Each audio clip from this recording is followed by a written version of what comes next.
Hello dear students, hope you all are doing well. So we are back with another interesting topic, that is gratuity and its tax treatment. So gratuity is basically a payment which is being made by an employer to its employee for the service that employee has actually rendered to the employer. So in this discussion, we are going to understand what is gratuity and what its tax treatment is. Because whenever an employee receives an amount of gratuity, certain portion of gratuity will be included in his salary income and would be taxed in his hands. So gratuity is basically a payment which is being made by an employer to its employees for its service that has been rendered by employee to such employer. So it is an appreciation against the appreciation of that service that has been rendered by the employee to the employer.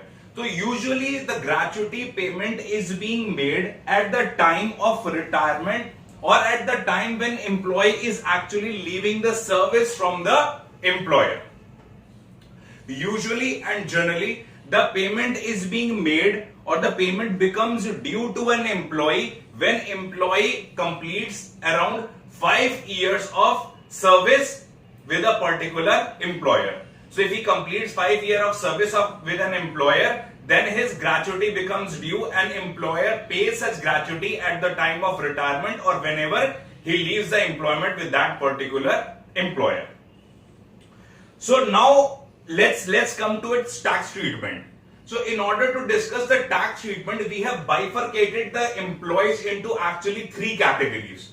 The first category being the government employees and the second category being other employees. Now the other employees has again been segregated into 2 different heads. First being the other employees which are covered under the Gratuity Act 1972 and other employees who are not covered under the Gratuity Act 1972.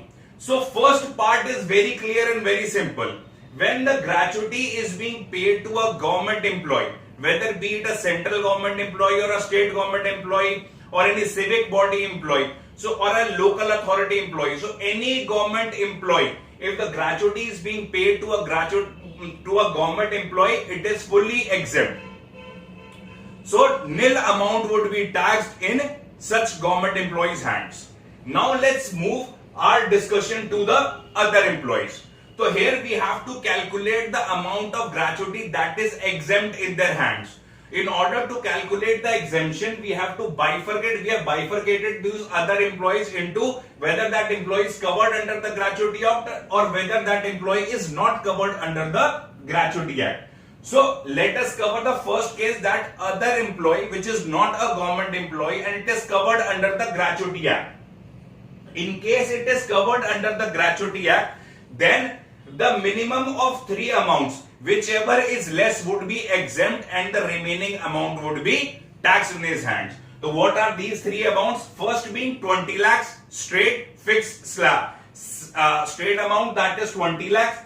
The second being the amount of gratuity that has been received by the employee from such employer. So that amount received. And the third one would be 15 days salary of the last drawn salary for each completed year of service.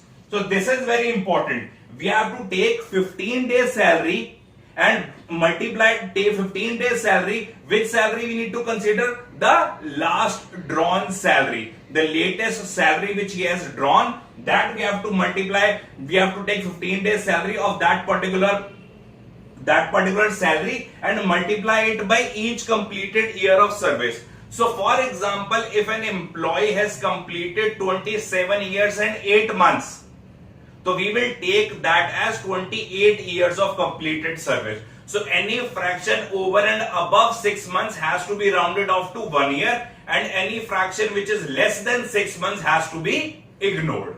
So we are clear here that three limits would be, first being 20 lakhs, second being amount received by the employee from the employer, and third being 15 days salary of the last drawn salary into each completed year of service, wherein fraction over and above 6 months has to be rounded off to 1 year and less than 6 months has to be ignored. Now 15 days salary in that particular case, when we are computing the third segment of this exemption, third limit of this exemption, we have to take 15 by 26, because in this Gratuity Act usually the month is comprised of 26 working days. So therefore we have to take 15 by 26 into last drawn salary into each completed year of service, including the fractions over and above 6 months, that would be rounded off to 1 year. I hope it is clear till now. Now we have to also see what is the salary. What is to be included in salary? The salary would consist of basic salary plus dearness allowance. Only two things would be included. For example, you are receiving 10 components in your salary, but for calculating the gratuity exemption, only two components would be considered, only your basic salary and dearness allowance. So we have to take basic salary plus dearness allowance. So out of these three limits, whichever is minimum would be exempt and the remaining portion would be subject to tax. For example, the first limit is straightforward, 20 lakhs. Let us assume that amount received is 15 lakhs. First is 20 lakhs, amount received is 15 lakhs. And the third limit we have computed by 15 days salary into last drawn salary into each completed day of salary. Let us assume that comes to 12 lakhs. So the minimum of the following of these three would be exempt: 20 lakhs, 15 lakhs and 12 lakhs. So the minimum is 12 lakhs. 12 lakhs would be exempt. So the amount received we will write as 15 lakhs minus the amount of gratuity exempt 12 lakhs. Remaining 3 lakh would be taxed and included as income in the hands of employee. So now let's move to other case, that is other employees which are not covered under the Gratuity Act. In this case also there are three limits and the minimum of these three limits would be exempt in the hands of employee. First being the same, like here under the Gratuity Act, it remains 20 lakhs.